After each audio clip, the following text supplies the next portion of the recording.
Good morning Saharsa. मैं हूं फरहा और आप देख रहे हैं सहरसा नाउ। आज है 27 जुलाई, दिन रविवार। रुक करते हैं आज की ताजा खबरों की ओर।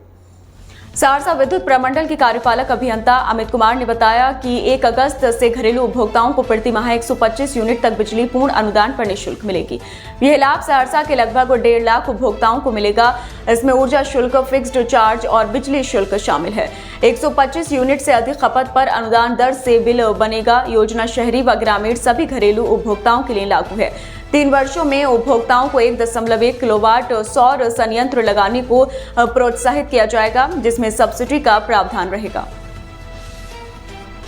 सहरसा के सिमरी बख्तियारपुर के भोटिया गांव में भाजपा द्वारा वरिष्ठ नागरिकों के साथ चौपाल का आयोजन किया गया।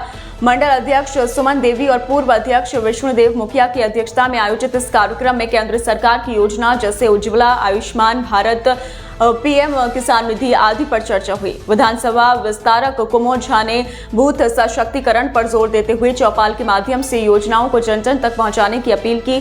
कार्यक्रम में कई नेता और ग्रामीण शामिल हुए।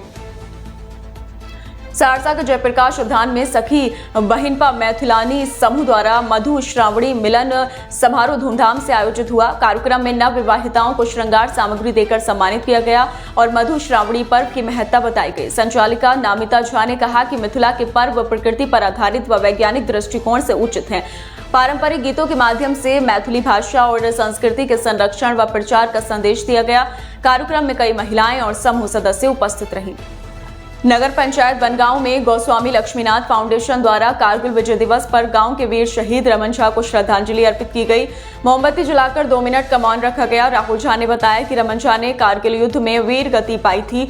ऑपरेशन विजय के तहत भारतीय सेना ने 26 जुलाई 1999 को कारगिल की चोटियों पर दोबारा कब्जा जमाया था। कार्यक्रम में शहीद के परिजनों सहित कई लोगों ने श्रद्धा सुमन अर्पित किए। सहरसा के मॉडल सदर अस्पताल के लॉन्ड्री रूम की स्थिति दयनीय है। करोड़ों की लागत से बने इस रूम की छत से लगातार पानी टपकता है और कई मशीनें खराब पड़ी हैं। यहां भर्ती मरीजों की चादरें जीविका दीदियों द्वारा साफ की जाती हैं, लेकिन मशीनों की खराबी के कारण कार्य प्रभावित हो रहा है। 1 जुलाई से चादरें धोने का जिम्मा जीविका दीदियों को सौंपा गया, पर सुविधाओं की कमी और प्रशासन की लापरवाही से दिक्कतें बढ़ गई हैं। सहरसा के सिमरी बख्तियारपुर से पटना में 27 जुलाई को आयोजित बड़े न्याय अधिकार महासम्मेलन में शामिल होने के लिए लोग रवाना हुए। गांधी मैदान स्थित श्री कृष्ण मेमोरियल हॉल में होने वाले इस सम्मेलन का उद्घाटन नेता प्रतिपक्ष तेजस्वी यादव करेंगे। इसका उद्देश्य बड़े समाज को राजनीतिक अधिकार और हिस्सेदारी दिलाना है। प्रदेश प्रभारी राजेंद्र शर्मा ने कहा कि अब बड़े समाज को मुख्यधारा से जोड़ना और विधानसभा चुनाव में भागीदारी सुनिश्चित करना जरूरी है। महिषी के जलई ओपी द्वारा गंडोल हाई स्कूल में ड्रग्स के खिलाफ विशेष अभियान चलाया गया। प्रभारी ममता कुमारी ने छात्रों को नशे के दुष्परिणाम, कानूनी प्रभाव और समाज पर इसके नकारात्मक असर की जानकारी दी। उन्होंने छात्रों को नशे से दूर रहकर स्वस्थ जीवन जीने के लिए प्रेरित किया। साथ ही युवाओं से अपील की गई कि वे अपने साथियों और समुदाय में भी नशा विरोधी जागरूकता फैलाएं। छात्रों ने इस पहल में सक्रिय भागीदारी दिखाई। सहरसा में हेल्पिंग बिहार फाउंडेशन द्वारा 31 अगस्त को देव रिजोर्ट गंगजला में शिक्षक सम्मान समारोह आयोजित होगा। फाउंडेशन अध्यक्ष आशीष सिंह की अध्यक्षता में आयोजित बैठक में आयोजन की रूपरेखा तय की गई। पिछले 5 वर्षों से यह समारोह समर्पित शिक्षकों को प्रोत्साहित करने हेतु आयोजित होता रहा है। इस बार जमीनी स्तर पर शिक्षा में योगदान देने वाले शिक्षकों को विशेष रूप से सम्मानित किया जाएगा। बैठक में कई शिक्षाविद, समाजसेवी और सदस्य उपस्थित रहे। सौर बाजार प्रखंड के काम पश्चिमी पंचायत में सामाजिक न्याय के पुरोधा स्वर्गीय महेंद्र प्रसाद यादव की 4थी पुण्यतिथि पर संत मत सत्संग और विशाल भंडारे का आयोजन हुआ। हृदय धाम आश्रम के पूज्य बाबा अनुभवानंद जी और ज्ञानी जी महाराज ने आत्मा की अमरता पर प्रवचन देते हुए कहा कि स्वर्गीय महेंद्र बाबू के पुण्य कर्म ही उन्हें समाज में अमर बनाते हैं। उनका परिवार हर वर्ष पुण्यतिथि मनाकर उनकी स्मृति को जीवित रखता है। सहरसा के ब्रज किशोर ज्योतिष संस्थान के पंडित तरुण झा ने बताया कि मिथिला की परंपरागत मधु श्रावणी पूजा का समापन 29 जुलाई मंगलवार नाग पंचमी के दिन होगा। नवविवाहिताओं के लिए विशेष यह पर्व ससुराल से वस्त्र, श्रृंगार सामग्री और फल आने की परंपरा के साथ संपन्न होता है। समापन पर सुहागनों को भोजन व प्रसाद देने की परंपरा है। नाग पंचमी के दिन नाग देवता को दूध व लावा अर्पित कर पूजा की जाती है, जो प्रकृति संरक्षण का प्रतीक है। सहरसा में शिव शिष्य हरिंद्रानंद फाउंडेशन द्वारा राजमणि मां दीदी नीलम आनंद के अवतरण दिवस पर धार्मिक स्थलों व सरकारी विद्यालयों में वृक्षारोपण किया गया।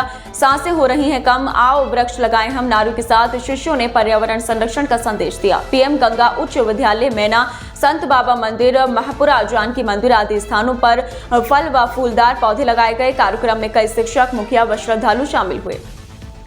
सहरसा के तरियामा पंचायत स्थित तरियामा गांव की दिवंगत काजल मिलन की 13वीं पर मनोरी चौक स्थित ब्राइट फ्यूचर पब्लिक स्कूल में शोक सभा आयोजित हुई। सभा में 2 मिनट का मौन रखकर दिवंगत आत्मा को श्रद्धांजलि दी गई। काजल की मृत्यु 14 जुलाई को पटना के हॉस्पिटल में प्रसव के दौरान हुई थी। परिजनों ने अस्पताल पर लापरवाही का आरोप लगाया और न्यायिक जांच की मांग की। कार्यक्रम में स्थानीय ग्रामीण व गणमान्य लोग उपस्थित रहे।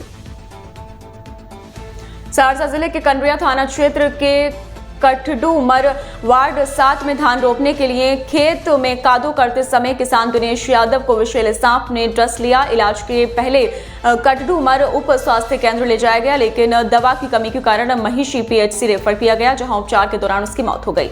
मृतक के भाई अनिल यादव ने घटना की पुष्टि की। पुलिस ने शव को पोस्टमार्टम के लिए भेज आगे की कार्रवाई शुरू कर दी है। अभी के लिए इतना ही। सहरसा की तमाम खबरों के साथ बने रहने के लिए देखते रहिए सहरसा नाउ। और अगर आप YouTube के माध्यम से देख रहे हैं तो चैनल को सब्सक्राइब करना और Facebook के माध्यम से देख रहे हैं तो फॉलो करना ना भूलें। धन्यवाद।